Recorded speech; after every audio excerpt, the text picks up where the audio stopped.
Why you will never find happiness. This episode basically is a spoiler for you.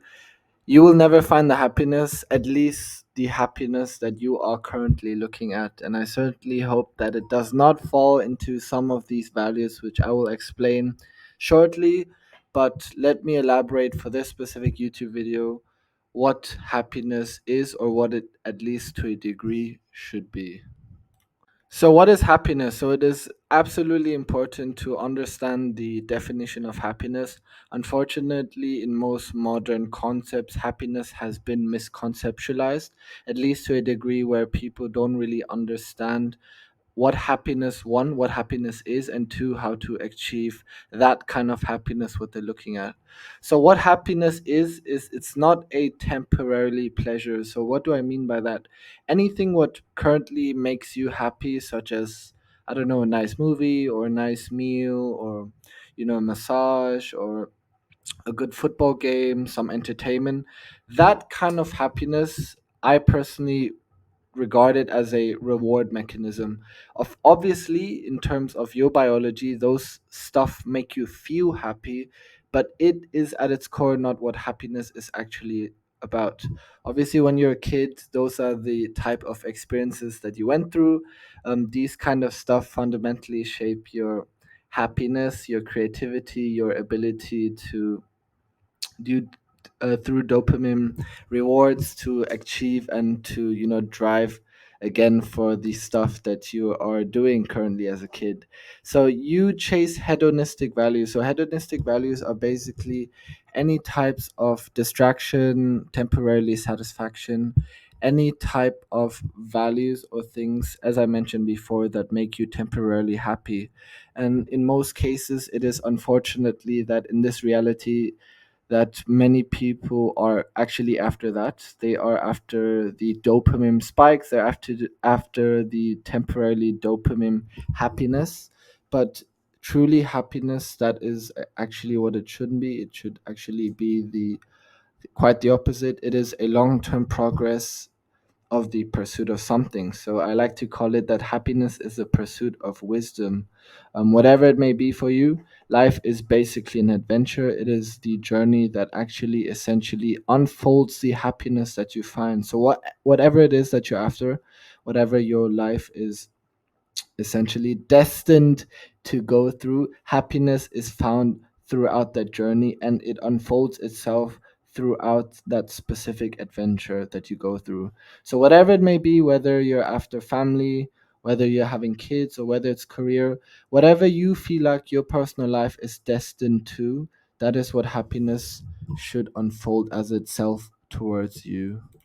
The abundance theory. Now, this is actually a very interesting theory, and it is one of the strategies that I have practically implemented to at least find some degree of happiness to which I'm actually looking for.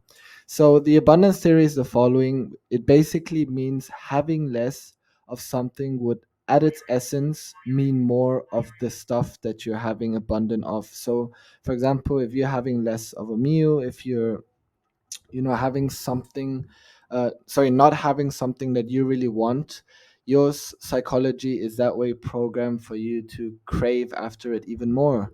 So the abundance theory can be applied in many areas. In Ramadan, for example, it's applied for your most basic needs: food, drink, sex, other hedonistic entertainments, etc., etc. But the abundance theory basically means that having less, or essentially having none of something, would make you want to have it even more. Delayed gratification is a very common strategy. It's a very popular one as well, but it's one of the most effective ways to at least start, or to at least try out the abundance theory. So, delayed gratification basically means to delay that specific reward, that specific activity for another time when your body doesn't want it immediately. So, delayed gratification can, for example, be food. Intermittent fasting is a very common one where people, don't eat for the entire day, and they reward themselves at the end of the day with a very nice meal. So, delayed gratification can be that as well. As a reward, it can be other sources such as entertainment, or I don't know if you're into sweets, a nice dessert. some gadgets, some purchase. It can be basically anything. The idea is to delay yourself with the reward as long as possible as you can, so that the reward would feel better at the end of the day. So the idea here is to enjoy the little things, really, as in life, enjoying the little things, especially along the hardship of your journey that you guys undergo, is basically one of the most beautiful and types of happiness you can really find. And it is something that you can start by at least appreciating the surroundings you are in and appreciating the things you have. So that would already be a nice start to enjoy, at least to a degree, the little things. Ramadan is an abundance exercise. So whether or not you guys are religious, Muslim, Christian or not, if you're Muslim, Ramadan is a cliche example for the abundance theory. It is the perfect exercise for you to at least practice to some degree and even find out the meaning, not only of what the abundance theory at its essence really is, but to a degree find out what the religion and its core intrinsic values are about as well. So, yeah, without further ado,